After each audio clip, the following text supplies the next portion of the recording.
दोस्तों नमस्कार। दोस्तों मैं ब्रजमोहन शर्मा आज के फ्राइडे स्पेशल कार्यक्रम में आप सभी लोगों का स्वागत करता हूं। दोस्तों पिछले शुक्रवार से मैंने एक जनता की आवाज़ का कार्यक्रम शुरू किया है। मैं जनता की समस्याओं को लेकर आपके बीच आऊँगा और मैं देश की जनता से अनुरोध करूँगा कि वो अपने मुद्दों को मेरे कमेंट्स बॉक्स में लिख कर भेजे। मैं उसी पूरी दमदारी के साथ, पूरी ईमानदारी के साथ आपकी आवाज़ से आवाज़ मिलाकर उसे उठाऊंगा। तो दोस्तों पिछले शुक्रवार को मुझे काफ़ी लोगों ने कमेंट किया जनता की आवाज़ वाले कार्यक्रम में, तो उसमें से मैं आज एक बच्चे ने जो मुझे कमेंट किया, मैं उसकी बात को पूरी दमदारी के साथ आज आपके बीच उठा रहा हूँ। और उसने बहुत ही महत्वपूर्ण बात उठाई है और ये हम सब लोगों के लिए ज़रूरी है और हमें ईमानदारी से, समझदारी से उस बच्चे की बात को सुनना चाहिए और समझना चाहिए।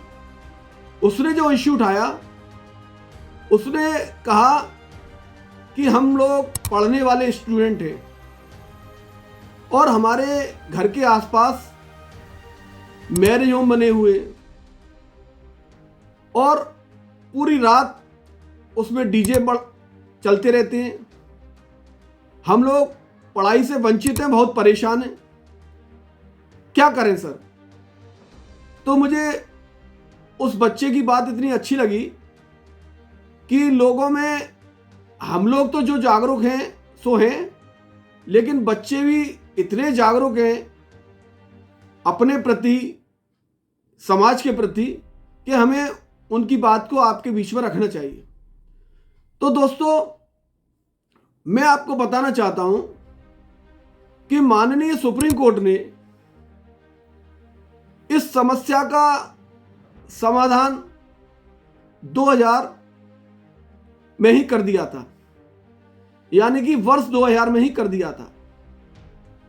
सुप्रीम कोर्ट ने अपने बड़े कड़क निर्णय में यह कहा था कि रात्रि 10 बजे से लेकर सुबह 6 बजे तक आप डीजे हो या पटाखे हो, कोई भी ध्वनि प्रदूषण आप नहीं कर सकते और जनता को इससे किसी प्रकार की परेशानी नहीं होनी चाहिए। सुप्रीम कोर्ट ने साफ कहा था।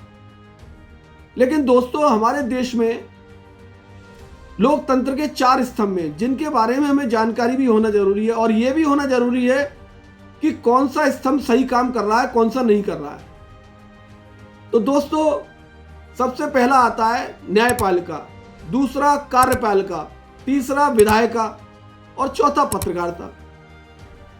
लेकिन इनमें से कौन कार्य कर रहा है, कौन नहीं कर रहा अपनी ईमानदारी से। न्यायपालिका ने जनता की समस्या को समझते हुए वर्ष 2000 में निर्णय कर दिया, लेकिन हमारे राज्य के मुख्यमंत्रियों ने, उनके प्रमुख सचिव ने आज तक उस पर जमीनी कोई जांच पड़ताल नहीं की। कानून का बहुत सी जगह तो इम्प्लीमेंट हुआ ही नहीं है कि जो सुप्रीम कोर्ट ने निर्णय दिया है ध्वनि प्रदूषण को लेकर, उसमें अब तक कितने लॉज के चालान हुए हैं, कितने फार्म हाउस के चालान हुए हैं, कितनी धर्मशाला के चालान हुए हैं, कितने गेस्ट हाउसों के चालान हुए हैं, इसका कोई लेखा जोखा किसी के पास नहीं है। अब जब न्यायपालिका का कार्य तो न्याय देना होता है और कार्यपालिका प्रधानमंत्री वगैरह आते हैं, विधायिका आती है, तो उनका यह कार्य है कि जो भी सुप्रीम कोर्ट निर्देश दे, जो निर्णय दे, उसका इम्प्लीमेंटेशन जनता के बीच होना चाहिए और जमीन पर दिखना भी चाहिए।